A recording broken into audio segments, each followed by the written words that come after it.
Bonjour à tous et bienvenue dans ce 9e épisode de mon aventure Osamoda sur Dofus Rétro Monoconte. Alors comme vous le voyez à l'écran, cet épisode est marqué par un événement un peu spécial dont vous avez forcément entendu parler et qui s'est passé ces derniers jours sur le jeu. C'est le gros rollback de 3 semaines qu'Ankama a décidé de faire pour réparer une faille. Alors je vais pas revenir sur cet événement, il y a déjà beaucoup de gens qui en ont parlé et ça a fait beaucoup de bruit dans la communauté de Dofus Rétro. Mais du coup on se retrouve avec un nouveau point de départ en arrière de 3 semaines. Bon, faut avouer que dans les premiers instants, c'est assez déstabilisant de se retrouver 3 semaines en arrière sans savoir exactement ce qui a disparu et ce qui a été rendu. Pour ma part, je constate assez vite que j'ai perdu beaucoup de Kama. J'étais environ à 400 000 et j'ai perdu quelques items aussi, notamment mes 2 Dofus, le Dofus Chaos que j'avais été chercher et le Dofus Calyptus que j'avais acheté à un marchand. Alors j'ai lu que Ankama a réussi à rendre aux joueurs les Kama bruts et leurs drops en combat pour les 3 dernières semaines. Par contre, les progressions de quêtes ont été supprimées, et c'est pour ça que j'ai perdu mon Dofus Chaos. Donc ça, c'est un peu un coup dur. Là, j'ai fait tout ça pour rien. Je constate aussi que j'ai perdu une partie de mon parchotage, sachant que depuis les derniers épisodes, j'avais commencé à me parcho en sagesse, et j'avais continué le parcho intel. Je constate aussi que j'ai perdu le sort de classe que j'étais allé chercher au dernier épisode, la laisse spirituelle. Donc il faudrait que je pense à aller la récupérer, mais ça c'est rien de très compliqué en vrai. Un autre truc dont je me rends compte aussi en faisant un état des lieux et qui m'embête pas mal, c'est le niveau de la Dragodinde. Je vous avoue que ça pique un peu parce que juste avant le rollback, j'avais farmé l'XP pour monter ma Dragodinde jusqu'au niveau 100. Et là c'est presque le retour à la case départ. Si je retourne voir un peu à quoi ressemble ma banque, je retrouve effectivement les kamas que j'ai pu dropper en combat et qui s'élèvent à environ 33 000. Je retrouve aussi tous les items que j'ai drop, et notamment les items Wabit, mais uniquement ceux que j'ai droppés en combat. Donc, en plus d'avoir perdu le Dofus Kawot, j'ai pas récupéré les items de la panoplie Wa. Donc effectivement, toute ma progression a disparu de ce côté-là. Je retrouve aussi les pare-chocs que j'avais droppés sur le Wawabit et tous les sacs de céréales par rapport à mon farm du métier paysan pendant ces 3 semaines. Ah, et je retrouve aussi, heureusement, un paquet de cartes que j'avais droppé à la plage d'Otomaï quand je montais la Dragodinde. Et ça fait plaisir à retrouver parce que ça vaut pas mal d'argent. Bon, je passe les premières minutes à comprendre un peu ce qui s'est passé, à organiser un peu tout mon inventaire. Je finis de faire mon petit état des lieux, et après je pars remplir les hôtels de vente. Vu que je me suis connecté peu de temps après qu'on puisse de nouveau accéder au serveur après le rollback, il y a peu de choses qui sont déjà en HDV et les prix sont assez élevés, donc bon, j'essaie d'en profiter. Et dès que tout ça est fait, je pars échanger quelques pouces de Tonfugit qui vont bien m'aider à rattraper ce que j'ai perdu. Donc je prends quelques bonbons sagesse, et j'utilise aussi le parchemin d'expérience qui nous a été donné pour récupérer les 3 dernières semaines. Alors là encore, moi je suis un peu pénalisé parce que l'expérience que je reçois dans le parchemin, ça correspond uniquement à l'expérience que mon personnage a gagnée, mais toute l'expérience qui est passée dans la Dragodinde a disparu. Bon, et après tout ça, j'ai pu me remettre en marche, récupérer tout ce qu'il fallait, et je me suis motivé à repartir farmer l'expérience sur la plage d'Otomaï pour ma Dragodinde. Je m'en étais déjà rendu compte dans mon premier farm pour monter la Dragodinde, mais à mon niveau, il s'avère que c'est vraiment la meilleure zone possible pour faire de l'expérience. J'enchaîne vraiment les combats rapidement. Il y a beaucoup de groupes, et l'expérience est vraiment insane. En plus, maintenant, je profite de l'événement double XP, et en plus, j'ai un bonbon plus 100 sagesse.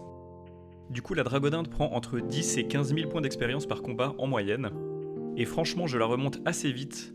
Moi-même, je passe au niveau 63 en ayant focus l'expérience sur la Dragodinde. Je fais un petit passage au donjon des Bouffetous également, parce que c'était la quête mercenaire du jour pour moi.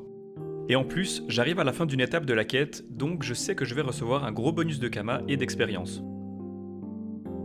Après, je vous le montre pas en vidéo, mais le donjon des Bouffetous, c'est quelque chose que je fais régulièrement et en quantité dans mon aventure. Pour le coup, c'est vraiment un donjon bien adapté pour moi, je pense que c'est celui où j'arrive à être le plus efficace. Et même si j'ai pas beaucoup de prospection, je profite quand même de ramasser plein de ressources. La visite au donjon me fait donc monter au niveau 64, et d'ailleurs ma monture prend 50 000 XP rien que sur le boss, donc c'est bénef. Et vous voyez que j'ai réussi à la remonter au niveau 71. Et avec tout ce qui avait été stocké en banque en lien avec le rollback, j'ai finalement assez vite réussi à remonter à 350 000 Kama, et du coup j'ai réinvesti des sous pour des petits parchemins de sagesse, et donc je me suis parcho jusqu'à 25. Sur le chemin d'ailleurs, j'ai vu dans le canal recrutement que le tofu royal se trouvait dans le champ des Ingalls, vraiment pas loin du temple Oza où j'ai été récupérer les parchemins, Et du coup, je m'y suis rendu et j'ai pu faire le combat lié à l'événement de la saison turquoise.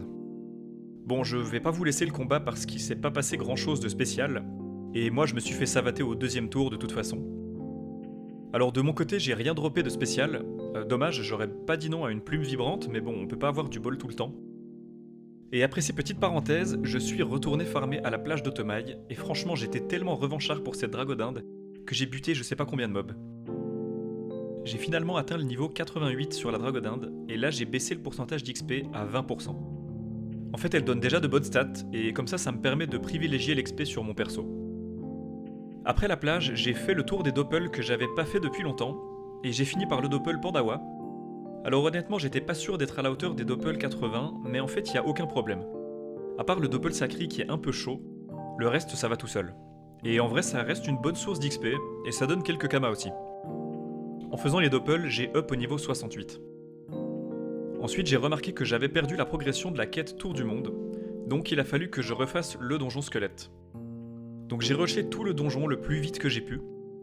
Je savais que je le gérais vu que j'étais mieux équipé que la dernière fois et que ça s'était déjà bien passé, et en effet c'est bien allé. J'ai repris la même stratégie que pour la première tentative.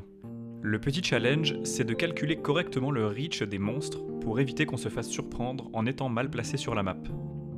Et quand bien même, je vous avoue que j'ai fait quelques salles sans avoir tous mes points de vie parce que j'étais vraiment pressé, et ça a posé aucun problème.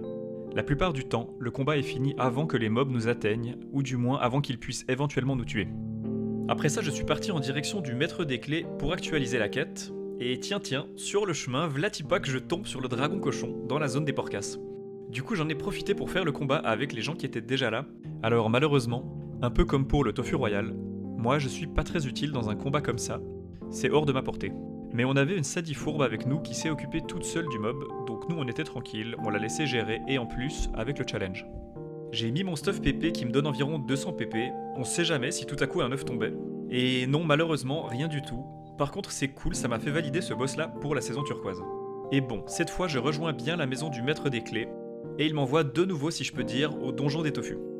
Un petit tips que j'ai mis en pratique aussi, c'est l'utilisation de bonbons pas chers pour faciliter certains combats.